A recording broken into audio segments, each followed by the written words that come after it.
Olá, nós vamos falar de estrogênio no homem.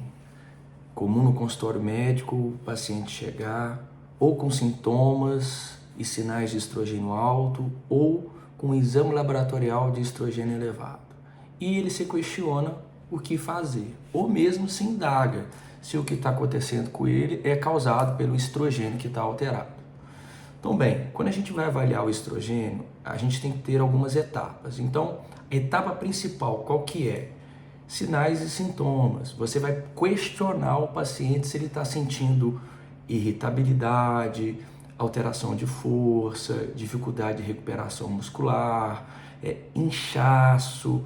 Ele relata que fica mais emotivo, algumas vezes mais choroso. Teve um paciente até que relatou que chorou vendo Pantanal. Você vai questionar para ele se ele está retendo mais líquidos, tá? E uma das queixas principais é aumento de tecido na região mamária, que pode ser glandular, que é a ginecomastia, ou gordura, que é a lipomastia, tá? Após isso, você vai examinar, ver se tem sinais de edema e fazer a palpação dos mamilos para avaliar a ginecomastia ou lipomastia. Com isso, você vai pedir todos os exames de sangue. Não serve o estrogênio, você tem que pedir o pacote completo. Você tem que pedir também a testosterona, a livre, a proteína transportadora dos hormônios sexuais, que é o SHBG, o LH e o FSH. É muito comum o paciente ter um estrogênio alto, mas quando você avalia, ele não tem sinal clínico, não tem queixas e o eixo dele é completamente normal. Mas, Rafael, mas por que diabo o meu estrogênio está alto? Então, preste atenção. Sempre que você for olhar o estrogênio, você tem que comparar com a testosterona. Existe uma relação entre testosterona sobre estrogênio. Essa relação, quando está menor que 5, pode dar sintomas e ginecomastia. O normal é que ela fica acima de 10. A gente pensando no ideal, em torno de 18, mas acima de 10 a gente fica tranquilo. Bem, Rafael, eu dei uma olhada, meu estradiol ele está mais alto, minha testosterona está normal e com uma boa relação, então ótimo. O estradiol é o metabolismo direto da testosterona, então fechou. O problema é quando você avalia o estradiol e ele está alto e você percebe que a testosterona está baixa. O estradiol ele faz um feedback negativo com a hipófise, levando à redução da produção do LH, que vai levar ao estímulo da testosterona. Aí sim, esse é o problema. Rafael, devo tratar? Bem, seu estradiol está alto. Cara, qual que é o motivo? O motivo é um acúmulo de gordura visceral. O motivo é alguma medicação, uma das mais comuns é a finasterida, o inibidor de bomba de prótons, uso de maconha. A gente tem que tentar identificar. Descobriu a causa, a gente trata. Agora, Rafael, meu estradiol está alto, minha testosterona está legal, poxa, mas se faz um feedback negativo, o que eu vou fazer? Eu vou reduzir meu estradiol para dar um feedback negativo menor na hipófise e produzir a testosterona. Ótimo, então eu vou usar um anastrozol, eu vou usar um fitoterápico. Será que é uma boa ideia? Bem, inicialmente o que vai acontecer? O estradiol vai cair, vai dar um feedback negativo menor, a testosterona vai subir, mas depois ela vai se normalizar.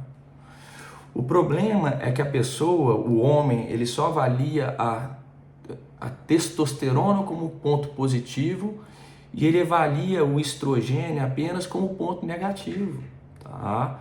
Mas a gente sabe que o estrogênio é importante na saúde óssea, o estrogênio é importante no libido. Na verdade, numa área específica do cérebro, a testosterona ela é metabolizada em estrogênio, o estrogênio que te dá o libido. Então, se você reduz demais o estradiol, o que vai acontecer com o seu libido? Ele vai cair. Se você reduz o estradiol, você tem uma menor velocidade da recuperação muscular e com isso uma menor capacidade de gerar força e maior risco de lesão. Para você ter uma ideia comparativa, a gente sabe que mulheres na fase folicular tardia, onde que o nível de estradiol está mais alto, ela tem uma recuperação muscular mais acelerada que o homem.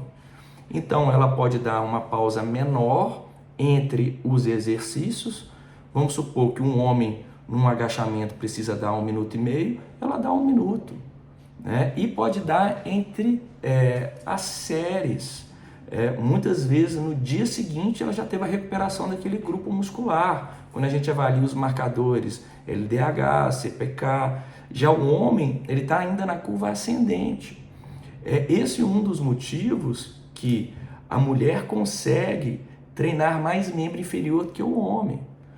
Uma outra coisa é que tem estudo que mostra que o estrogênio ele ajuda na resposta aeróbica e nos treinos de resistência. Então é comum mulheres terem um resultado muitas vezes até melhores que o homem em maratona, triatlon e por aí lá vai. Então assim, não veja o estrogênio de forma isolada. O estrogênio ele não é um problema, né, dependendo do valor.